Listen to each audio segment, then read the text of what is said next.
Welcome to Chetan Bharat learning. Welcome to your class of science of class 10th और आज हम करने वाले हैं back exercises of chapter number 8। तो आई होप आपने चैप्टर की थियरी रिवाइज कर ली है। तो अब हम क्वेश्चन शुरू करेंगे। सबसे पहला क्वेश्चन है हमारा, asexual reproduction takes place through budding in. 4 options दी हुई हैं आपको, amoeba, yeast, plasmodium and लेशमीनिया।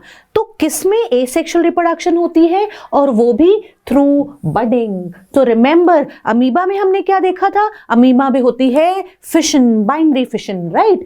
Plasmodium में मल्टीपल फिशन और लेशमीनिया में भी हमने बाइनरी फिशन देखी थी through the longitudinal axis. But इसमें से ईस्ट ऐसा है जो कि बडिंग के द्वारा रिप्रोड्यूस करता है। तो east is an example for asexual reproduction through budding, जहां पर ईस्ट के अंदर क्या होता है, पेरेंट सेल के ऊपर एक बड लाइक प्रोट्रूबरेंस बन जाती है। ठीक है जी। तो ये जो बड बनती है ये इवेंचुअली ग्रो करती है और डिटैच कर जाती है to form a new individual. ठीक है जी, न्यू इंडिविजुअल बन जाता है by the process of budding in yeast. तो हमारा आंसर क्या हो जाएगा, option C, that is option B, that is yeast. Clear. तो ऑप्शन बी हमारा सही आंसर है। चलिए नेक्स्ट क्वेश्चन देखते हैं। Which of the following is not a part of the female reproductive system. तो ऑप्शंस में से देखेंगे कौन सा फीमेल रिप्रोडक्टिव सिस्टम का पार्ट नहीं है। ओवरी, ओवरी तो इंपॉर्टेंट ऑर्गन है फीमेल रिप्रोडक्टिव सिस्टम का, which produces ovum, right. Uterus, जिसको हम वूम भी कहते हैं, this is also the part of female reproductive system. Then we come to vas deferens. Vas deferens यहां पर हमारा आंसर हो जाएगा, क्योंकि vas deferens is a part of male reproductive system और इसका फंक्शन है, क्योंकि एक लॉन्ग ट्यूब है और ये लॉन्ग ट्यूब कैरी करती है sperms to transport the mature sperms to the urethra। ठीक। तो vas deferens is a long tube for transferring sperms. तो vas deferens male reproductive system का पार्ट है।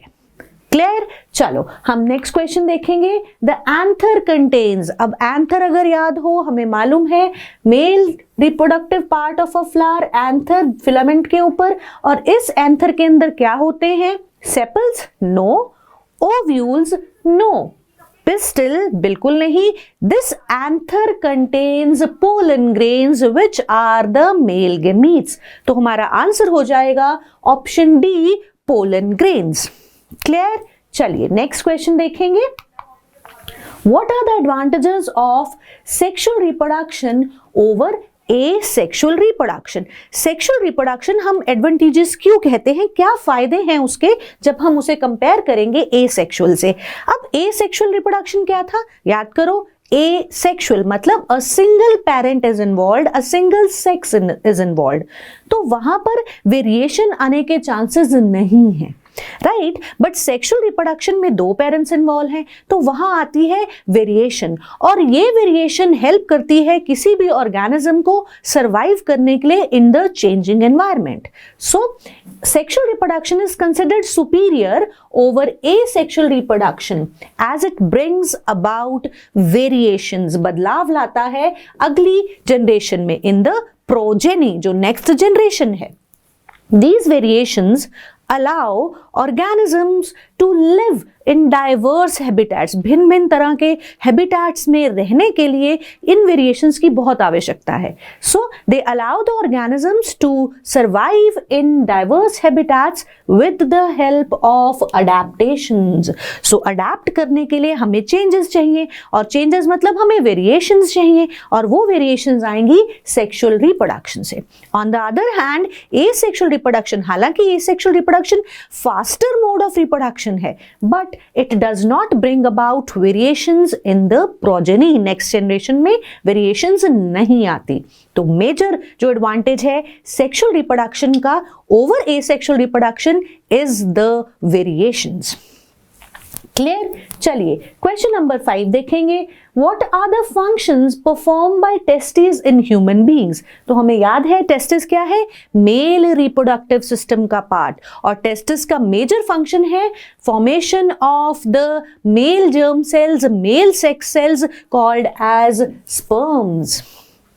और साथ ही साथ टेस्टिस बहुत सारे टेस्टिस जो है सेक्स हार्मोन्स भी प्रोड्यूस करता है, जैसे टेस्टोस्टेरॉन, और ये टेस्टोस्टेरॉन हेल्प करता है in the development of sexual secondary sexual characteristics, यानी बियर्ड आना, शोल्डर्स वाइडन होना, आवाज जो है वो भारी हो जाना, ये सब सेकेंडरी सेक्सुअल कैरेक्टर्स हैं। ये सब चेंजेस और रिप्रोडक्टिव सिस्टम की ग्रोथ के लिए इस हार्मोन टेस्टोस्टेरॉन की बहुत जरूरत होती है। तो अब हम जब आंसर लिखेंगे तो कैसे लिखेंगे, पॉइंट्स में लिखेंगे, ताकि क्लियरली जो है जब टीचर हमारा आंसर चेक करे तो हमें पता हो कि हमने 2 पॉइंट्स मेंशन किए। वो 2 पॉइंट्स क्या लिखेंगे, the functions of testis in human beings is first production of the mail sex cells called sperms and production of male sex hormone called as testosterone. Spellings जो हैं वो जरूर याद रखेंगे, ठीक है, टेस्टोस्टेरॉन। चलिए आगे, question number 6, why does mensuration occurs. अब मेंसुरेशन क्या है, the release of the egg along with the blood out of the female body. अब होता क्या है, every month the ovary releases ovum and the uterus prepare करता है अपने आप को, लाइनिंग थिक हो जाती है, ज्यादा स्पॉन्जी लाइनिंग हो जाती है, ताकि वहां पर आकर क्या करेगा, फर्टिलाइज्ड एग अपने आप को सेटल करे। ठीक, तो यूटरस लाइनिंग जो है वो थिक हो जाती है for the implantation. Clear, but ऐसा नहीं हो रहा, तो अब इस एग का क्या होगा, unfertilised egg along with this wall of uterus, जो लाइनिंग जो बढ़ गई हुई है, वो जो एक्स्ट्रा लाइनिंग बनी है, उसके साथ ये अनफर्टिलाइज्ड एग या ओवम जो है वो बॉडी से बाहर थ्रो किया जाएगा along with the blood, and this is called as mensuration. Okay, and it occurs every month. It is a cycle. Okay, so mensuration occurs when the egg is not fertilized. तभी होगी, अगर fertilization होगी तो pregnancy हो जाती है, sustain करता है, but अगर fertilization नहीं हुई है, egg की sperm से fusion नहीं हुई है, तब होगा mensuration. Every month the uterus prepares itself to receive a fertilized egg. To nourish the embryo, the lining become thick. जो यूट्रस की लाइनिंग है वो थिक हो जाती है and spongy. In case the egg is not fertilized, this lining breaks and discharges out of the body through the vagina in the form of blood, and this is called as menstruation, and this period lasts for about 2 to 8 days. Clear, सो यहां पर हमें mensuration ये पता होना चाहिए कि mensuration होती कब है, जब फर्टिलाइजेशन नहीं हुई, और मेंसुरेशन का मतलब है कि ये unfertilized ovum along with uterus lining बाहर थ्रो किया जाता है, बॉडी से डिस्चार्ज किया जाता है, and this is menstruation. Clear, चलिए question number 7, draw a labelled diagram of longitudinal section of the flower. Longitudinal section of the flower, वैसे तो मैंने यहाँ पर ये पिक्चर भी लगाई है, पर अगर आप इसको अपने हाथ से बनाना चाहते हो, आप ऑब्वियसली आप अपने हाथ से बनाओ के देखोगे कैसे बनेगा, तो मैं आपको वो भी आसान तरीका बता देती हूँ। ठीक, लेट्स सी, अगर मेरे को फ्लावर का डायग्राम आ जाता है तो मुझे घबराना नहीं है, ये नहीं कि मैं फ्लावर कैसे बनाऊंगा। लेट्स सी, सबसे पहले आप क्या करो, सेंटर में ये बनाओ स्टिग्मा, यहां से शुरू करना है फ्लावर को। ठीक, ये हो गया स्टाइल, और नीचे क्या हो गई, ओवरी। जहां आपने ओवरी बना दी ना, वहां उसके नीचे एक और इस तरह से थैलेमस, यानी कि जो उसकी फ्लावर की डंडी है। ठीक, नीचे सोलन पार्ट, फिर पेडिसल है, उसको नहीं लेबल करेंगे, हम यहां देखेंगे कि हमने तो फ्लावर को करना है, और इसी ओवरी के अंदर हम बना देंगे ओव्यूल्स। ठीक, अब इसी जहां पे ओवरी है, इसके पीछे से निकल रहे हैं ये हमारे पास क्या, मेल रिप्रोडक्टिव पार्ट, फिलामेंट और एंथर। क्लियर, तो हम ये बना देंगे। देख रहे हो आप, मैं बायथिकस बना रही हूं, और कितना आसान है इसको बनाना। ठीक, और अब क्या बचते हैं हमारे पास, पेटल्स। तो यहीं से थैलेमस के पास से हम क्या करेंगे, कुछ कुछ ऐसे ऐसे हम इसके पेटल्स बना देंगे। ठीक है जी, हो गया फ्लावर। आप थोड़ा सा इसको पेंसिल से बनाओगे तो और इजीली बन जाएगा, अच्छे से बन जाएगा। अब हम इनकी लेबलिंग कर देंगे। लेबलिंग हम इस डायग्राम में देख लेते हैं।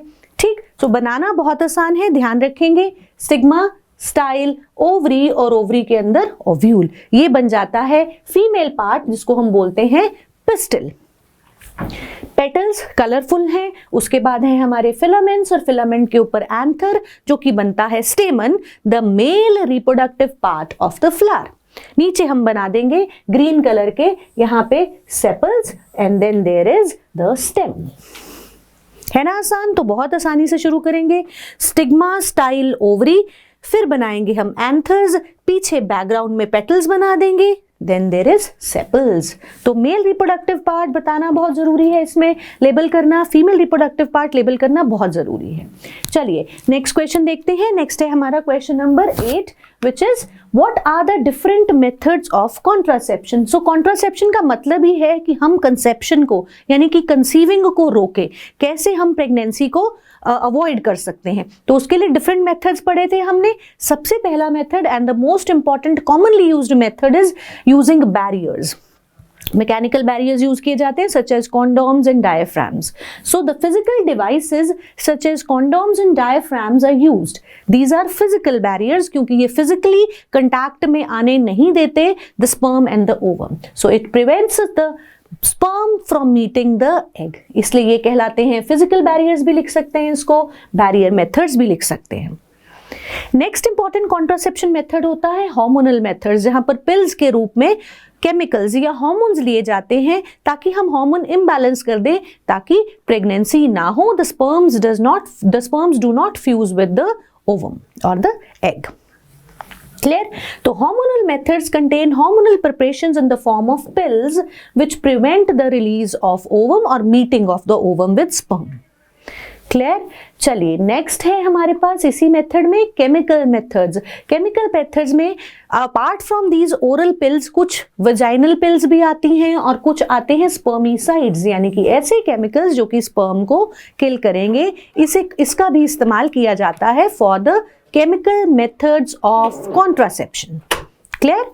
नेक्स्ट है सर्जिकल मेथड्स। अब सर्जिकल मेथड क्या है? जहां पर सर्जरी इन्वॉल्व है, तो ये मेल्स में भी की जाती है और फीमेल्स में भी की जाती है। मेल्स में इसे कहते हैं वैजेक्टोमी। याद आया? वैजेक्टोमी, जहां पे हम वास डिफरेंस को जो है कट कर देते हैं एंड देन टाई कर देते हैं। तो वैजेक्टोमी जो है वो हम करते हैं मेल्स के अंदर, एंड फीमेल्स में इसी सर्जिकल मेथड को कहेंगे ट्यूबेक्टोमी, जहां पे फेलोपियन ट्यूब को कट करके टाई कर दिया जाता है। अब अगर वास डिफरेंस नहीं होगा तो स्पर्म्स नहीं ट्रैवल करेंगे, मूव नहीं करेंगे। ट्यूबेक्टोमी कर दिया जाएगा तो ओवम नहीं आएगा, ठीक है जी, ओवम ट्रैवल नहीं करेगा, मीट नहीं करेगा स्पर्म को। So surgical methods in males a small portion of sperm duct or vas deferens is cut by surgical method. The cut end is tied properly to prevent the sperms from coming out. In females a small part of fallopian tube or oviduct is cut so that it prevents the egg from entering the oviduct. Clear? तो ये हैं surgical methods. Next question हम देखते हैं, How are the modes for reproduction different in unicellular and multicellular organisms? बिल्कुल simple बात है। Unicellular मतलब एक सेल वाला, मल्टीसेलुलर मतलब ज्यादा सेल्स वाला। तो ऐसा ऑर्गेनिज्म जिसमें एक ही सेल है, वहां क्या होगा? वहां तो सिंपल तरीकों से यानी कि एसेक्सुअल मेथड से भी नया इंडिविजुअल बन सकता है।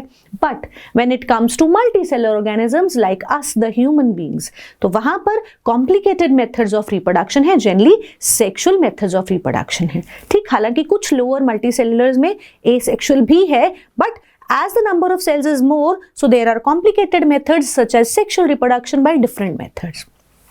ठीक, so unicellular organisms are made by only a single cell in which all the functions are performed by the single cell. वही एक single cell सारे functions करता है. So reproduction is done by simple asexual methods. But in multicellular organisms various cells perform different functions. तो यहाँ पर sex cells भी अलग हैं. So production of all these specialized cells is required and simple methods for reproduction are insignificant. So they reproduce by sexual reproduction. Clear है? ये basic difference है unicellular और मल्टीसेलर में. क्वेश्चन 10th देख लेते हैं। How does reproduction help in providing stability to population of species. पहले तो मुझे यही पता है कि रिप्रोडक्शन होती ही तब है ताकि हम कंटिन्यूएशन ऑफ स्पीशीज मेंटेन कर सके, कोई भी एक स्पीशीज एक्सटिंक्ट ना हो जाए, मेंटेन रहे नेचर के अंदर, इसलिए। और साथ ही साथ हमें यह भी मालूम है कि reproduction specially sexual reproduction variations लाती है। सो इससे क्या आती है, किसी भी स्पीशीज में सर्वाइवल यानी कि सर्वाइव करने की क्षमता बढ़ जाती है। सो रिप्रोडक्शन बहुत जरूरी है when it comes to the stability of a species. तो वेरिएशन आना और किसी भी स्पीशीज की सर्वाइवल के लिए, कंटिन्यूटी के लिए रिप्रोडक्शन बहुत जरूरी है। क्लियर? तो हम अपने आंसर में क्या लिखेंगे? Reproduction is the process of producing the same kind of species by the existing species. ठीक? So this is done so as to maintain the population of that species and also to take forward their species to next generations. Stability of species is maintained by keeping a check of rate of birth and rate of deaths. And यहाँ पर हम एक और point variations वाला भी add कर सकते हैं। ठीक है, वेरिएशंस आने से क्या होती है, हमारी स्टेबिलिटी, किसी भी स्पीशीज की स्टेबिलिटी बढ़ जाती है। ठीक है, हम आने वाले चैप्टर्स में पढ़ेंगे कि वेरिएशंस आने से कैसे सर्वाइवल जो है बेटर होता है। हम अपने कमिंग चैप्टर्स में इस चीज को और बेटर समझेंगे। ठीक, नेक्स्ट क्वेश्चन है हमारा, what could be the reason for adopting contraceptive methods. हम कॉन्ट्रासेप्टिव मेथड्स क्यों यूज करते हैं? पहले बात तो यही है कि पॉपुलेशन को चेक करने के लिए, ठीक है, ताकि रेट ऑफ बर्थ जो है वो कंट्रोल्ड रहे। Already India has got a very big population, so उस पॉपुलेशन को जो है कंट्रोल करने के लिए, पॉपुलेशन ग्रोथ को कंट्रोल करने के लिए कॉन्ट्रासेप्टिव मेथड्स की जरूरत बहुत ज्यादा है। The reason for adopting contraceptive methods are to avoid frequent pregnancies which in turn help in population control। और साथ ही साथ अगर फ्रीक्वेंट प्रेगनेंसीज होंगी तो मदर की हेल्थ पर बहुत बुरा असर पड़ता है। तो to improve the standard of living also, यहाँ पर एक और पॉइंट ऐड कर सकते हैं। ठीक, तो to control the population and to improve the standard of living of females, ये भी जरूरी है। ठीक है, इंडिविजुअल्स का, अब ऑब्वियसली एक फैमिली में बहुत सारे वो हैं जैसे जो फैमिली सस्टेन नहीं कर सकती, इतनी उनकी इनकम नहीं है, अगर वहां पर ज्यादा पॉपुलेशन होगी, ज्यादा बच्चे होंगे तो क्या होगा, और भी लिविंग स्टैंडर्ड गिर जाएगा। ठीक, so to avoid frequent pregnancies and to help in population control. Second method है टू प्रिवेंट द स्प्रेड, और सेकेंड जरूरत क्या है, रीजन क्या है, to prevent the spread of sexually transmitted diseases. So contraceptive methods specifically जो है the physical methods जो हैं, they help in the they help in avoiding the spread of sexually transmitted diseases. तो contraceptive methods they are useful in preventing, रोकथाम करने के लिए, in preventing the spread of sexually transmitted diseases. So ये आपके chapter के important questions थे, back exercises थी, इन्हें अच्छे से याद करके और अच्छे से रिवाइज कीजिएगा। ठीक है, मैं आपसे फिर मिलूंगी। Until then, bye.